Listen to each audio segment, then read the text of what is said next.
வணக்கம், welcome to கண்ணாடிக்காரன் reviews. இன்னைக்கு நம்ம திரை விமர்சனம் வச்சுனா எந்த படத்தை பற்றி பார்க்க போறோம்னா, சூர்யா ஜோதிகா ப்ரொடியூஸ் பண்ணி டேரக்டர் சி பிரேம்குமார் டைரக்ஷன் பண்ணி கார்த்தி, ஸ்ரீதிவ்யா, அரவிந்த் சாமி, ராஜ்கரன் இவங்கெல்லாம் நடிச்சு வெளியே வந்திருக்கிற மெய்யழகன் படத்தை பற்றி தான் பார்க்க போகிறோம்.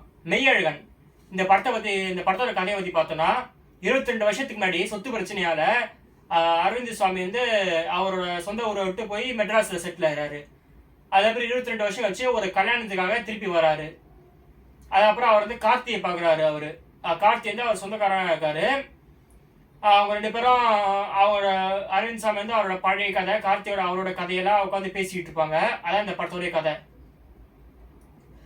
இந்த படத்தை வந்து கதை வந்து ரொம்ப வீக்காக தான் இருக்குது, சொல்லும் போதே தெரியுது. ஒரே லைனில் கதையை முடிச்சிட்டேன். படத்தில் வந்து ட்விஸ்டெல்லாம் அதெல்லாம் பெருசாக ஒன்றும் இல்லை. படத்தை வந்து எந்த ஒரு கேரக்டரையும் ஸ்ட்ராங்காக காட்டல. அரவிந்த் சாமியும் கார்த்தியும் தவிர ராஜ்கரன் நடிச்சிருக்காரு. அவர் எப்படிப்பட்ட ஆக்டர்னு எல்லாருக்கும் தெரியும். அவர் வந்து டைலாக் டெலிவரி எல்லாம் நல்லா பண்ணுவார். அவருக்கு வந்து பெருசாக ஒன்று ரோல்லாம் தரல. பெருசாக அவர் வந்து நடிக்கிற மாதிரி எந்த ரோலும் கிடையாது. ஸ்ரீதிவ்யா வந்து ரொம்ப வருஷம் கழிச்சு நடிக்க வந்திருக்காங்க. அவங்களுக்கும் வந்து பெரிய ரோல்லாம் ஒன்றும் தரல. ஜஸ்ட் சப்போர்ட்டிங் ரோல் மாதிரி தான் இருந்துச்சு. யார் வேணாலும் பண்ணுற மாதிரி. அவங்க டேலண்ட் வந்து ஷோகேஸ் பண்ணுற ஆப்பர்ச்சுனிட்டி இந்த படத்தில் அவருக்கு சுத்தமாக கொடுக்கல. இந்த படத்தில் வந்து பெருசாக என்டர்டெயின் பண்ணுற மாதிரி சீன்ஸ் எதுவும் இல்லை.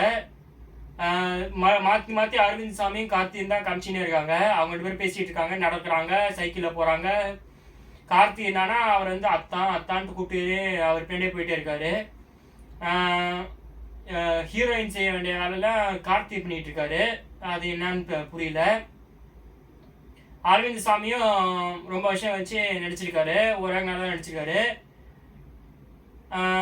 ஜல்லிக்கட்டு சீன்ஸ்லாம் தேவையில்லாத சீன்ஸாக இருந்துச்சு. காளையோட சீன்ஸ்லாம் அவர் கதையை சொல்கிறாவா இருந்துச்சு. இந்த படத்தில் வேற ஒன்றும் இல்லை. இந்த பெருசாக இந்த படத்தை வந்து ஆனால் ஒரு சில ஆடியன்ஸுக்கு வந்து இந்த படம் ரொம்ப பிடிச்சி போகும். அது யாருன்னா, இந்த சொந்த ஊரை விட்டு போய் மெட்ராஸ்லேயோ இல்லை வெளிநாட்டிலையோ செட்டில் ஆனவங்களா இருக்காங்களே, அவங்க இந்த படத்தை போய் உட்காந்து பார்த்தா ஒரு நாஸ்டாலஜிக் ஃபீலிங் வரும். மற்றபடி மற்றவங்களுக்குலாம் இது வந்து ஒரு சாதாரண படம் மாதிரி தெரியும். ஏன் சில பேருக்கு படம் மாதிரியே தெரியாது. ராத்திரி எல்லாரும் தூங்கினதுக்கப்புறம் பக்கத்து வீட்டு செவத்தை எட்டி பார்த்தா எப்படி இருக்கும், அந்த மாதிரி தான் இருக்கும். ஒன்றும் பெருசாக இருக்காது. ரெண்டு பேரும் உட்காந்து பேசினே இருப்பாங்க படம் பூரா, பழைய கதையெல்லாம். அதே விட்டுக்கு அப்படியே போயிட்டே இருக்கும். இந்த படத்தை வந்து பார்க்கும்போது தான் எனக்கு வந்து 96 படம் ஞாபகம் வந்துச்சு. 96 படத்துல அந்த மாதிரி தான் கிட்டத்தட்ட இருக்கும். பெருசாக ஒன்றும் சீன்ஸ் நாட்டியும் 96 படத்தில் வந்து ஹைலைட் வந்து அந்த படத்தோட மியூசிக்கு, அந்த ரொமான்டிக் டச்சு, அது வந்து ரொம்ப பெரிய பிரம்மாண்டமான ரொமான்டிக் சீன்ஸ் இல்லாட்டி கூட அந்த கண்ணும் அந்த பார்க்கும் போதே அந்த ஃபீலிங் வரும். அந்த மியூசிக் வேற கொஞ்சம் இன்னும் அந்த ஃபீலிங் டச் வரும். இந்த படத்தில் அந்த மாதிரி சென்டிமெண்டல் டச்லாம் எதுவும் இல்லை. சென்டிமெண்ட் சீன்ஸ் இருக்கும், ஆனால் எதுவுமே ரொம்ப டச்சிங்கான இருக்காது. அது மட்டும் ரொம்ப ரொம்ப நார்மலாக தான் இருக்கும். மற்றபடி இந்த படத்தில் ஒன்றும் இல்லை. பண்ணலாம். இந்த படத்துக்கு வந்து நான் 50 out of 100 தரேன். ஏன் 50 out of 100 தரேன்னா, இந்த படத்தில் வந்து கிரிஞ்ச் இல்லை. அதுக்காக கிரிஞ்ச் இல்லை இந்த படத்தில். அதுவும் இந்த படத்தை வந்து இந்த மாதிரி ஃபேமிலி ஆடியன்ஸ் என்ஜாய் பண்ணுவாங்கன்றதுக்காக, அப்புறம் அன்வான்ட் சீன்ஸ் இல்லைனால இந்த படத்துக்கு 50 out of 100 தரேன். ஃபேமிலி ஆடியன்ஸ் பார்க்கணுன்னா ஃபேமிலி ஆடியன்ஸ் மட்டும் பார்க்கணும்னு சொல்ல.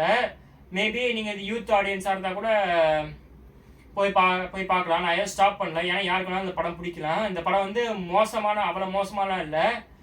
So thank you.